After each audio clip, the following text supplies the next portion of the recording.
Gulshan 1-এ DNCC মার্কেটের কাঁচা বাজারে অনুমোদন ছিল 188টি দোকানের, অথচ দোকান ছিল সেখানে 300-রও বেশি। আর এইসব দোকানে অবৈধ বিদ্যুৎ সংযোগ দিতে গিয়েই আগুন লেগেছে বলে মনে করেন অনেকে। তবে এ নিয়ে ক্যামেরার সামনে মুখ খুলতে চাননি কেউই। এদিকে পাশের পাকা মার্কেট কিংবা গুলশান শপিং কমপ্লেক্স কোনোটিতেই আগুন নিয়ন্ত্রণের কোনো ব্যবস্থা ছিল না। আরও জানাচ্ছেন ঝুমুর বাড়ি।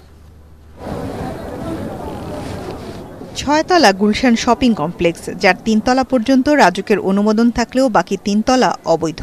আইনি জটিলতায় বেশ কিছুদিন বিদ্যুৎ সংযোগ বন্ধ থাকলেও এখন আগুন পানির সুবিধা সহ মার্কেটটি জমজমাট। শনিবার এই মার্কেটটিও আগুনের ঝুঁকিতে পড়ে।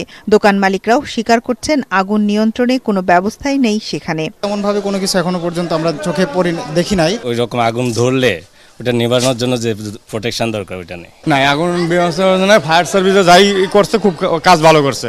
একই অবস্থা ডিসিসির পাকা মার্কেটেও। 2017 সালে আগুনের পর এখনও এটি দাঁড়িয়ে আছে অস্থায়ী খুঁটির উপর। মার্কেট ঘুরে কোথাও কোনো পানির উৎস মেলেনি। অক্সিজেন সিলিন্ডার রাখার হুকগুলো বহুদিন ধরে অব্যবহৃত।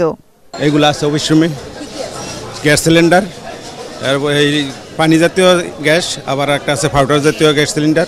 100 থেকে 120টা হলে আমাদের কিন্তু যেটা আমরা সিলিন্ডার থাকলে হয়ে যাবে, আমাদের 120টাই ছিল। কালকে তো মোটামুটি এদিক সেদিক চলে গেছে, আরও কিছু নষ্ট হয়ে গেছে। পানির বন্দোবস্ত করতেছি, যেভাবে ডিপ টিউবওয়েল হোক বা ট্যাঙ্কি করে হোক, যেভাবে হোক আমরা বন্দোবস্ত করব। আগুনে পুড়ে যাওয়া কাঁচা মার্কেটটিতে 188টি দোকানের অনুমোদন ছিল, অথচ দোকান হয়েছে 300-র বেশি। আর এসব দোকানে অবৈধ বিদ্যুৎ সংযোগ দিতে গিয়েই আগুনের ঘটনা। ফায়ার ফাইটিং এর ব্যবস্থা আছে কিনা, এটা 6 মাসের কথা ছিল, তেরবল দিয়ে করছে। রিনোভেশন করতেছিলাম আমরা নিজস্ব উদ্যোগে, রিনোভেশনের কাজ আমাদের শেষ পর্যন্ত শেষও হয়ে যায়, এর মধ্যে আগুন লাগছে।